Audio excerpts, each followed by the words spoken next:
Yo, what's good YouTube? Zamcro here, aka Scoop, back with the Universal Analyst League. It's been a while because it's taken me a while, longer than a while, to get in my week 4 match.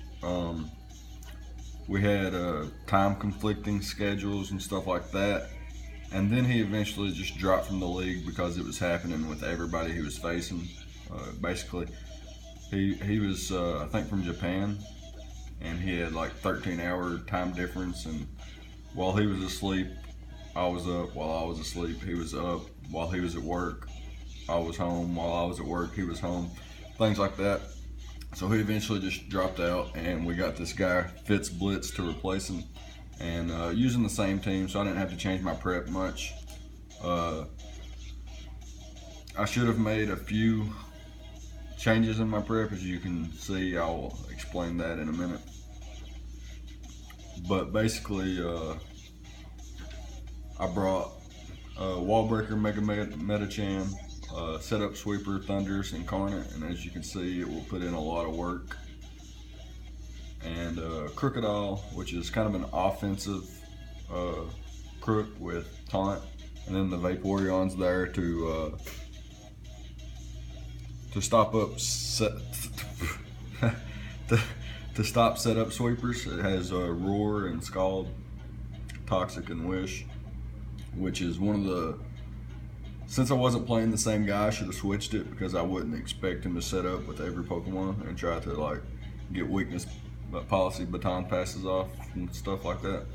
Anyways, I got Florges there, kind of an offensive Florges with Hidden Power Fire, and then I have Jirachi, who is basically a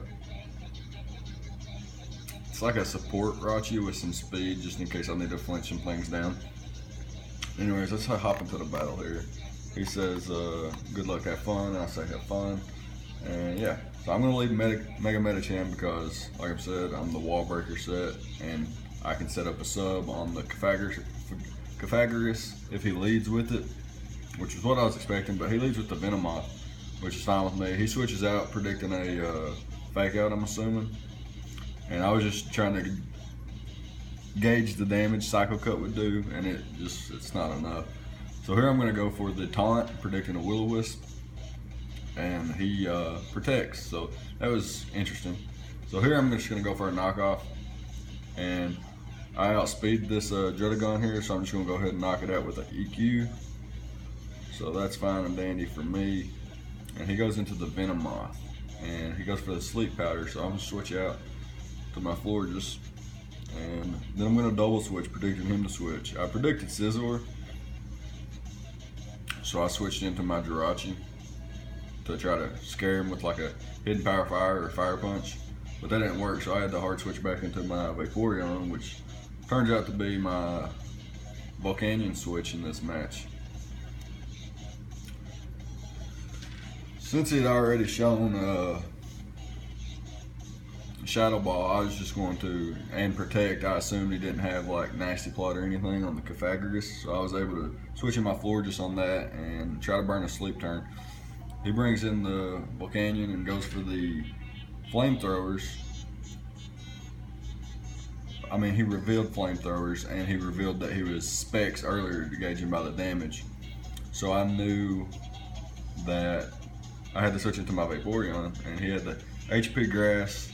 I know he was Specs, so I can switch into my Jirachi, set up a sub, go for Iron Heads, and he brings in the Cofagrigus, so I lose my Serene Grace anyway. And here he's able to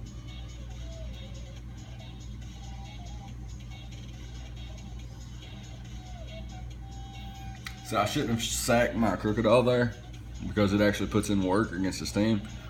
But so does Thunders here, so I should have, this is my major misplay right here, is letting Crook go down was bad, but not setting up a Nasty Plot with my Thunders was just really, really bad on my part. It was actually set up a Nasty Plot there, it was GG. And here I'm going to make another misplay. I'm going to try to, as you can see, get the flinches on the Scizor. And right here I should switch out to my Vaporeon, even though he does have the Volcanion still. I should have switched out to my Vaporeon, sacked it off, and brought in my Thunders. but I didn't, and I lose my Jirachi, which is my Mega Gardevoir switch in. So now I don't have one. I can't knock out Mega Gardevoir from full, so I'm just gonna sack off my floor just here. He sets up a Calm Mind, but I'm gonna be able to wake up. Since I'm offensive, I'm still gonna be able to do a decent amount of damage. And I get the special attack drop, which is really good. So now I'm gonna bring in my Mega Medicham here, and I'm gonna go for the high jump kick because it's my highest dealing damage. And puts him in range of the Thunderbolt. And now I have the option on which Pokemon I want to go to sleep. And it's gonna be Vaporeon, obviously. And now I'm just gonna try to set up a Wish, as he sets up a Tailwind, which is kind of good and kind of bad because I can stall it out here. But he gets a critical hit, and now I'm in a bad position. But he's locked in the Hidden Power Grass. And here's another misplay on my part. I could have went into the, I could have set up a Nasty Plot on the Hidden Power Grass, so I could have KO'd the Venomoth in one hit, but I don't, and I'm able to knock out the Volcanion, but the Venomoth is able to come in and kill out my Thundurus, so that's going to be GG to Fitzblitz, and yeah. So we lose back-to-back games, and we're going to be looking forward to our Week 5 match to try to get back on track. So thank you guys for watching, and I'll see you guys next time.